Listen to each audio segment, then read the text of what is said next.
In an extraordinary turn of events that absolutely none of us could have predicted, the woke left have started accusing themselves of being racist after running out of other people to chuck baseless accusations at. The Guardian, no less, the world's most woke, holier-than-thou, sanctimonious, moralising newspaper, staffed by middle-class Maoist dog-botherers who absolutely love relentlessly spewing factually bereft articles full of ism words at mentally ill, screeching, self-obsessed Generation Z jobless degenerates desperate to have their pitiful life choices validated.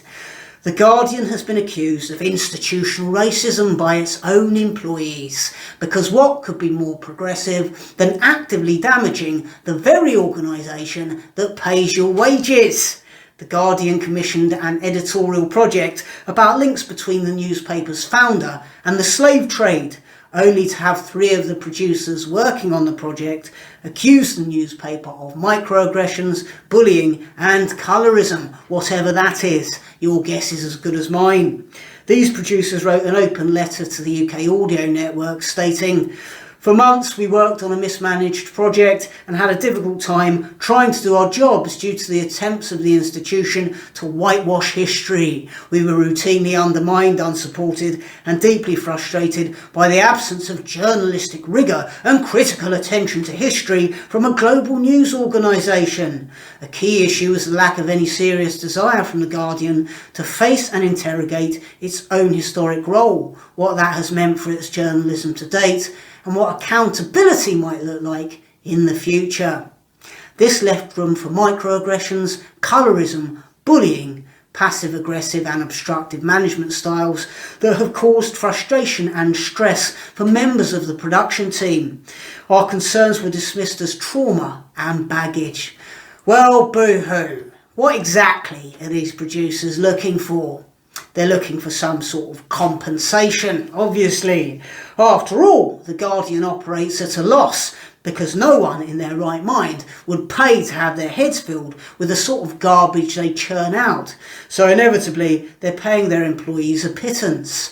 If you're a Guardian employee and you can bolster your subsistence income with a compensation payment by throwing around baseless accusations of racism, then why on earth wouldn't you? Integrity is for those who can afford it.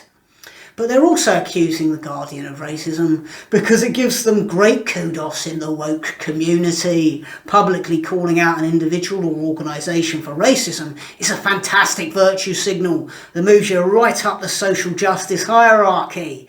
And if you can successfully call out one of your own for racism, if you can out-woke the world's wokest publication, then you've reached the pinnacle of social justice. If you can bring down The Guardian for being racist, that makes you the emperor of wokeness, king of the wokes, alpha silverback woke, the Pied Piper of woke wet wipes, Gen Z vegans and eco-warriors dribbling over your every word.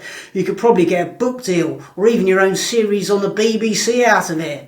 These people are shameless. In the endless scrabble to appear more virtuous than each other, they'll happily smear their fellow progressives and trample them into the dust. Because that's what it boils down to, wokeness, isn't it? A cult of individualism. I'm going to be who I want and do what I want, and anybody who doesn't validate me is a bigot. Truth is a backwards, unevolved human construct. I'm going to spout whatever nonsense and lies I want to, as long as it's to my benefit and to the detriment of my competitors. And the position I occupy is one of moral superiority. This is what these people believe, and it's going to be highly entertaining over the coming few years to watch them all crashing back down to earth, because they're exposing themselves for the human detritus that they are, and their time is up. Please do like and subscribe and support my content by following the links below this video. I'm doing a live show on the 8th of April in Southampton. Small venue and it's going to sell out. So if you want tickets, click the ticket link under this video before they're all gone. Thanks for watching.